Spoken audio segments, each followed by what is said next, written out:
हमने મને સમાજ બહાર કાઢ્યો છે। ગબ્બર ઠાકોરને નાક બહાર મૂકી દીધા છે। કદા કોમના નિયમમાં હારું ફોસીની સજા નહીં ને કાં તો મારે મરવું પડો દિયા। ગબ્બર ઠાકોર ભાઈને થઈ ગયો છે વિરોધ, એટલે ડીજે અને દારૂને લઈને।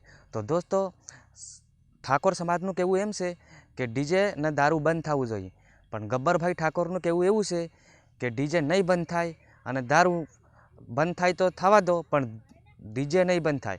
તો દોસ્તો, આ ડીજે દારૂને લઈને આ ચર્ચા છે, એમાં ગબ્બરભાઈ ઠાકોરને આવો વિરોધ થઈ ગયો છે। એમાં ગબ્બરભાઈ ઠાકોરને ઠાકોર સમાજમાંથી નાદૂર કરી દીધા છે 1 વર્ષ માટે। અને એમાં વિક્રમભાઈ ઠાકોર પણ કહે છે કે ડીજે નહીં બંધ થાય, અને જો ડીજે બંધ થશે તો જે આ સોશિયલ મીડિયા પર જે કલાકારો છે એમને રોજગારી તમારે આપવી પડે સરકારને અને સમાજને, એવું કહેવામાં માંગે છે વિક્રમભાઈ ઠાકોર હતી।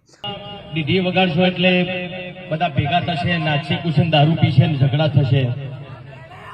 એવું જરૂરી નહીં કોઈ ઢોલ વગાડતો તો દારૂ પીનારો પીવાનો જ છે, ઝઘડા કરનારો ઝઘડો કરવાનો જ છે। જેના લોકોના ડીજે બંધ થયા છે એ લોકો ઘેર બેસી રહ્યા છે, એમનો રોજગાર આપો, તમે ચલો આપો,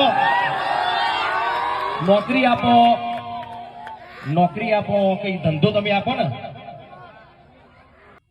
તો દોસ્તો, તમારું શું કહેવું છે આ વિડીયોની માધ્યમથી? તો દોસ્તો, આમાં ગબ્બરભાઈ સાચા છે કે એમનો સમાજ સાચો છે, અને આમાં વિક્રમભાઈ સાચો છે કે એમનો સરકાર સાચી છે?